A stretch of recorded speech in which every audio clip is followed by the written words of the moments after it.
السلام علیکم ورحمۃ اللہ وبرکاتہ۔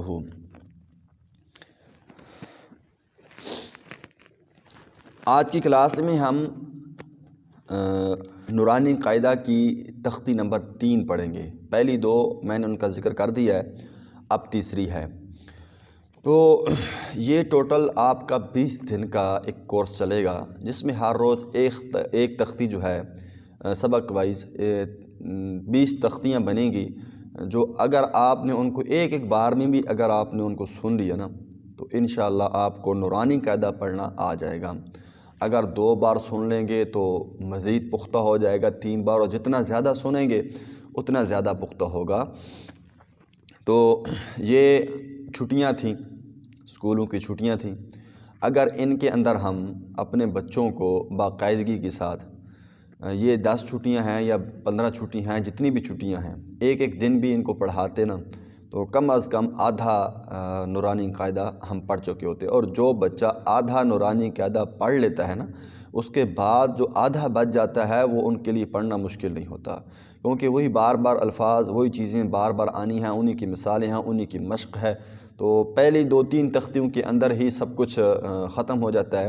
یعنی جیسے ہم نے پہلے الگ الگ حروف پڑھے، پھر 2 مرتبہ آئے دوسری تختی میں، 2-3 کو ایک بار میں پہچاننے کی کوشش کی، اور تیسری تختی آج ہے جو حروف مقطعات کے بارے میں ہے، ان کو بھی الگ الگ کر کے پڑھنا ہوتا ہے۔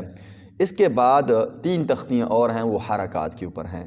تو یہ 3 یہ کر لیں اور 3 وہ کر لیں، 6 تختیاں ہیں۔ یہ 6 تختیوں نے آگے مل کے باقی جو 12 بچتی ہیں، 13 تختی بچتی ہیں یا 14 بچتی ہیں، تو ان سب کے اندر یہی ساری چیزیں ایک دوسرے کے ساتھ مل کر ایک لفظ بنایا کریں گی، اور ہم نے ان کو ادا کرنا ہے۔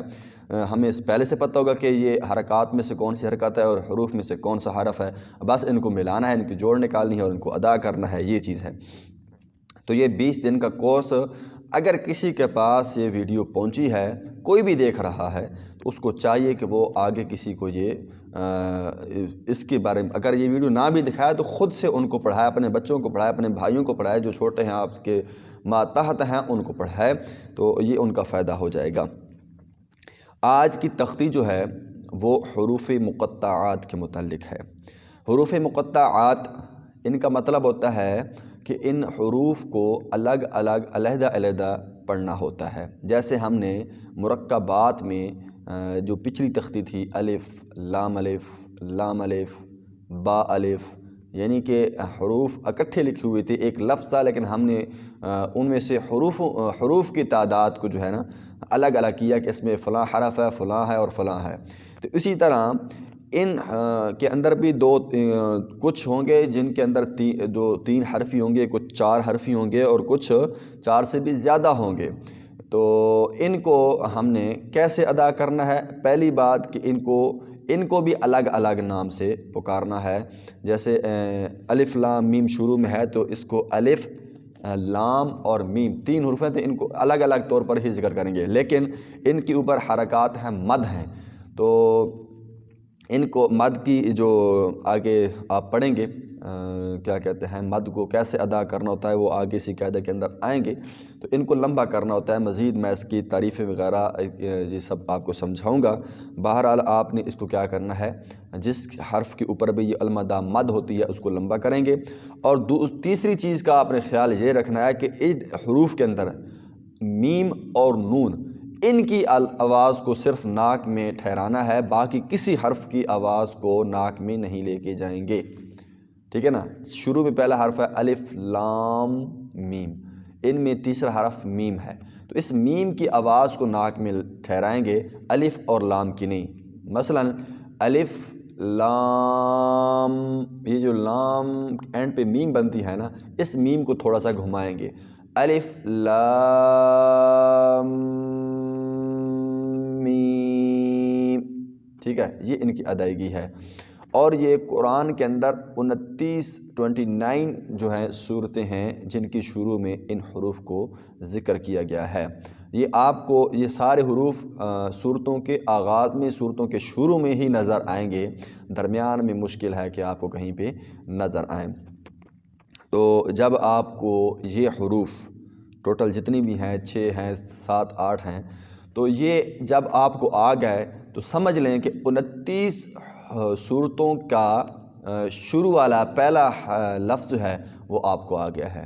تو ان 6 حروف کو یاد کرنا یا 7 حروف کو یاد کرنا 29 قرآن کے 29 حروف یاد کرنے کے برابر ہوگا۔ شاید یہ 29 صورتوں کے آغاز میں آئے ہیں تو ان سے زیادہ بھی آ سکتے ہیں، تعداد میں زیادہ بھی ہو سکتے ہیں۔ کئی صورتوں میں شروع میں ایک کے بجائے 2 مرتبہ ذکر ہوا ہے۔ ایک ہی صورت میں جو پہلے 2 لفظ ہوں گے وہ انہی حروف میں سے ہوں گے، یا کہ بسا اوقات صورت کے آغاز میں جو ایک لفظ ہوگا وہ ایک لفظ کے اعتبار سے اس کی جگہ آئیں گے یا 2 کی جگہ آ جائیں گے۔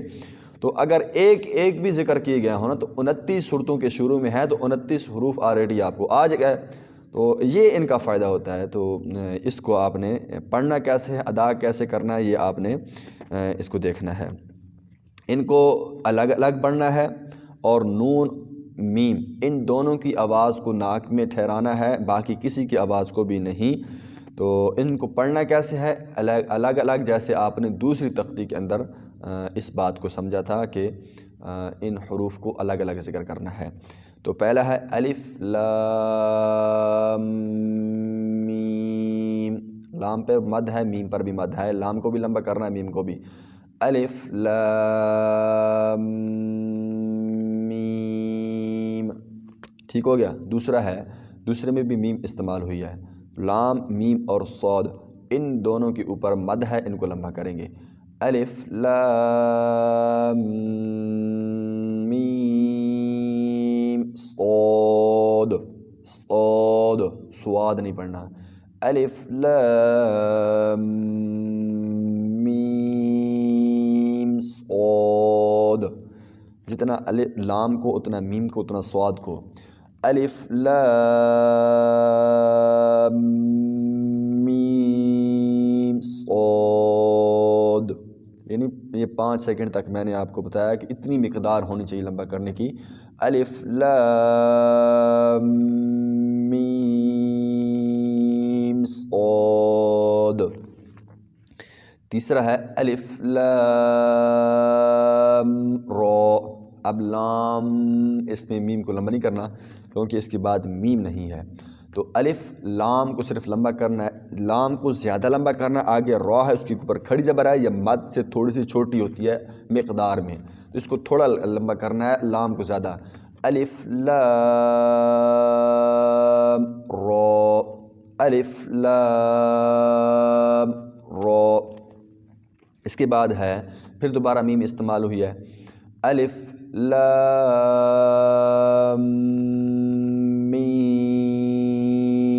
میم را، ٹھیک ہے نا۔ را کو میں نے کم لمبا کیا ہے، لام اور میم کو زیادہ کیا ہے کیونکہ لام اور میم پر مد ہے اور را پہ کھڑی زبر ہے۔ الف لام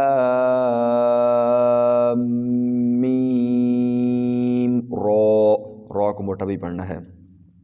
آگے وہ حرف ہے جو لفظ ہے اس کے اندر 5 حروف کو ذکر کیا گیا ہے، ٹھیک ہے نا۔ ان میں سے پہلے کے اوپر مد ہے، کاف پر ہا اور یا ان پہ کھڑی زبریں ہیں، عین اور صاد ان پر بھی مد ہے، تو 3 حرفوں کو زیادہ لمبا کرنا ہے مد والوں کو، اور ہا اور یا دونوں کو کم لمبا کرنا ہے۔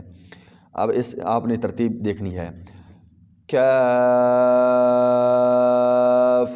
ہا یا، ٹھیک ہے نا، ہا یا اس طرح لمبا نہیں کرنا، کاف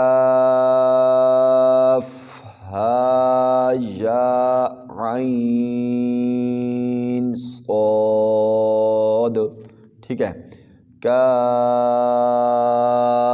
اتنی مقدار، ہا بس، یا اتنا، کاف ہا یا عین صاد، اتنا لمبا کرنا ہے۔ اس کے بعد طا اور ہا ان دونوں پہ کھڑی زبر ہے، ان کو زیادہ لمبا نہیں کرنا، طٰ،